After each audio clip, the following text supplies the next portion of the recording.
मित्रांनो, 2 दिवसापूर्वीची गोष्ट आहे. एक क्लायंट माझ्याकडे आला.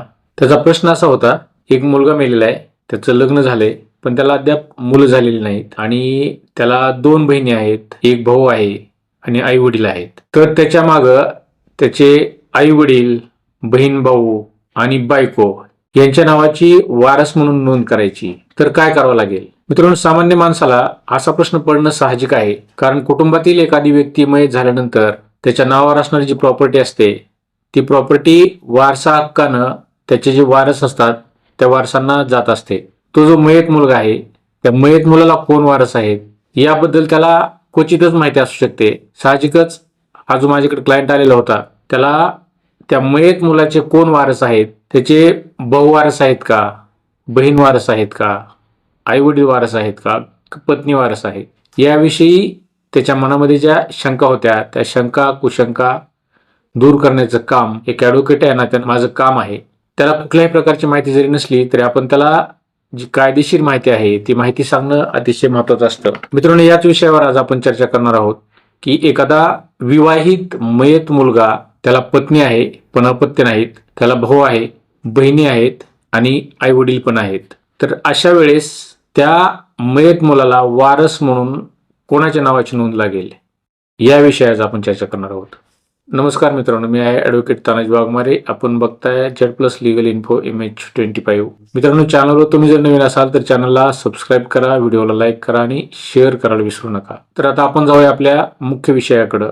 तर मित्रांनो, तो जो मयत मुलगा आहे त्याचं लग्न होऊन काही दिवस झालेले आहेत, त्याला कुठल्याही प्रकारचं अपत्य नाही, पण त्याला भाऊ आहे, 2 बहिणी आहेत आणि त्याचे आई वडील जिवंत आहेत. त्याचबरोबर त्याच्या नावावर 5 एकर जमीन आहे आणि त्या जमिनीला वारस म्हणून कोणाच्या नावाची नोंद लागणार याविषयी त्या कुटुंबामध्ये उत्सुकता आहे, त्याचबरोबर शंका आहे आणि त्या प्रॉपर्टीला वारस म्हणून कोणाची नोंद लावायची याविषयी त्यांच्या मनामध्ये जी चलबिचल आहे, ती चलबिचल त्याच्या चेहऱ्यावरून मला स्पष्टपणे दिसत होती. माझ्याकडे जो पक्षकार आलेला होता तो त्या मुलाचा नातलग होता. मित्रांनो, आपण बऱ्याच वेळा बघतो की वारसा हक्कानं बऱ्याच प्रॉपर्टीची एका पिढीकडून दुसऱ्या पिढीकडे ट्रान्सफर होत असतात.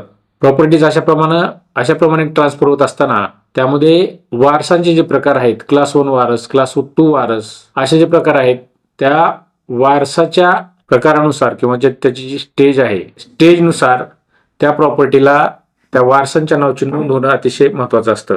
बऱ्याच वेळा चुकीच्या माहितीच्या आधारे चुकीच्या नोंदी हे लागलेल्या आपण पाहिलेल्या आहेत. त्यामुळं वर्षानुवर्ष कोर्टामध्ये भांडणं चालत असतात. तालुका कोर्टापासून जिल्हा कोर्ट, हायकोर्ट आणि सुप्रीम कोर्टापर्यंत ही अशी भांडणं गेलेली आपण पाहिलेली आहेत. बऱ्याच कुटुंबामध्ये जे मयत असतात त्या मयतांना 2 बायका असतात.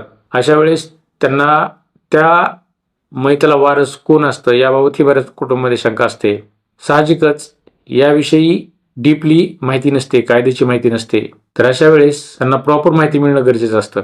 तर मित्रांनो, आपला जो प्रश्न होता की मयत मुलगा आहे, त्याला भाऊ आहे आणि 2 बहिणी आहेत, त्याचबरोबर त्याचे आई वडील जिवंत आहेत आणि पत्नी आहे, पण त्याला कसल्याही प्रकारचं अपत्य नाही आणि त्याच्या नावावर 5 एकर जमीन आहे. तर या जमिनीला कुणाची नोंद लागणार आहे, त्या मयताचे वारस म्हणून कुणाची नोंद लागणार आहे? तर मित्रांनो, आपण जर पाहिलं तर या वारसामध्ये त्या मुलाची जी आई आहे, त्या मुलाच्या आईची नोंद क्लास 1 वारस म्हणून होणार आहे. तर त्याची जी पत्नी आहे, त्या पत्नीची नोंद क्लास 2 वारस म्हणून होणार आहे. पण यामध्ये सगळ्यात महत्त्वाचा विषय की जर आईची नोंद होणार असेल तर बऱ्याच लोकांच्या मनामध्ये शंका असतात की वडिलांची त्या मुलाचा वारस म्हणून नोंद होईल का? तर मित्रांनो, वडिलांची वारस म्हणून नोंद होत नाही, कारण कायद्यानुसार त्या मुलाची जी वारस आहे ती फक्त आई होऊ शकते, त्याची पत्नी होऊ शकते आणि त्याची मुलं होऊ शकतात. पण या उदाहरणामध्ये म्हणजे आजच्या विषयामध्ये त्या मुलाला अपत्य नाहीत. त्यामुळे या ठिकाणी फक्त आई आणि त्याची जी पत्नी आहे त्या पत्नीची, अशा 2 जणांची वारस म्हणून त्या मुलाच्या प्रॉपर्टीला नोंद होणार आहे. याचं कारण म्हणजे त्याच्या ज्या बहिणी आहेत त्या बहिणींचं कुटुंब वेगळं आहे, भावाचं कुटुंब वेगळं आहे. त्यामुळं बहीण आणि भावाची नोंद वारस म्हणून त्या मुलाच्या पाठीमागं त्या प्रॉपर्टीला लागणार नाही. केवळ त्या प्रॉपर्टीचे 2 हिस्से होतील आणि ते दोन्ही हिस्से फक्त आई आणि पत्नी अशा दोघांमध्ये डिवाइड होणार आहेत. इतर जे लोक आहेत म्हणजे 2 बहिणी आहेत आणि भाऊ आहे, हे त्या मुलाचे वारस होत नाहीत. जरी ते सख्खे भाऊ असले, सख्या बहिणी असल्या तरी त्यांचं कुटुंब वेगळं आहे. हे जे 4 जण बहीण भाऊ आहेत त्यांच्या आईचे वारस हे 4 जण आहेत, पण ह्या चौघांपैकी कुणीही कुणाचा वारस नाही. त्यामुळं त्या मयत मुलाच्या प्रॉपर्टीला केवळ पत्नी आणि आईची वारस म्हणून नोंद होणार आहे. वडिलाची त्या ठिकाणी नोंद होणार नाही. मित्रांनो, आपण तलाठ्याकडे जर गेलो तर तलाठी त्या मुलाचे वारस म्हणून नोंद लावण्यासाठी आपल्याकडे मृत्यूचं प्रमाणपत्र मागतो, त्याचबरोबर वारसाचं प्रमाणपत्रही मागतो किंवा त्याबद्दल चौकशी करू. सध्याच्या परिस्थितीमध्ये वारस प्रमाणपत्र हे पोलीस पाटलाकडून मिळत नाही, ते देण्याचं बंद झालेलं आहे.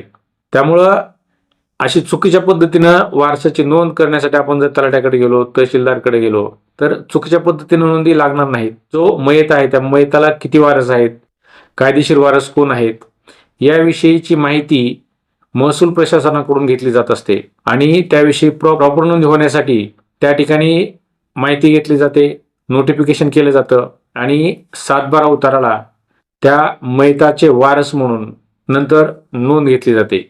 या उदाहरणामध्ये आपण आता चर्चा केल्याप्रमाणे केवळ आई आणि पत्नी हे 2च वारस राहतील आणि त्या प्रॉपर्टीचे 2 हिस्से होतील.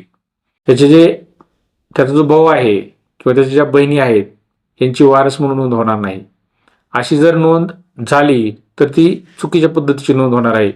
त्यामधून कोर्ट मॅटर वाढणार आहेत आणि विनाकारण त्या कुटुंबामध्ये विवाद उत्पन्न होऊन कोर्टामध्ये भांडणं जाणार आहे, त्यांचे संबंध आणले जाणार आहेत. त्यामुळं एखादा व्यक्ती मयत झाल्यानंतर त्याला कोण वारस आहेत याविषयीची माहिती तुम्हाला जर पाहिजे असेल तर तुम्ही तुमचे जे जवळचे विधिज्ञ आहेत त्या विधिज्ञाकडे जाऊन चौकशी करा, त्यांना वारसाविषयी माहिती विचारा आणि त्याच्यानंतरच त्या मयताचे वारस म्हणून कोणाची नोंद करायची हे त्या विधिज्ञांनी सांगितल्यानंतर तुम्ही तलाठ्यांकडे जाऊन नोंद करा.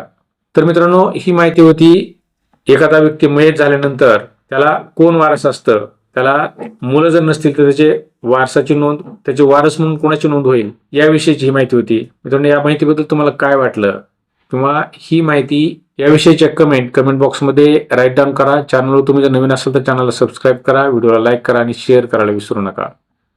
धन्यवाद.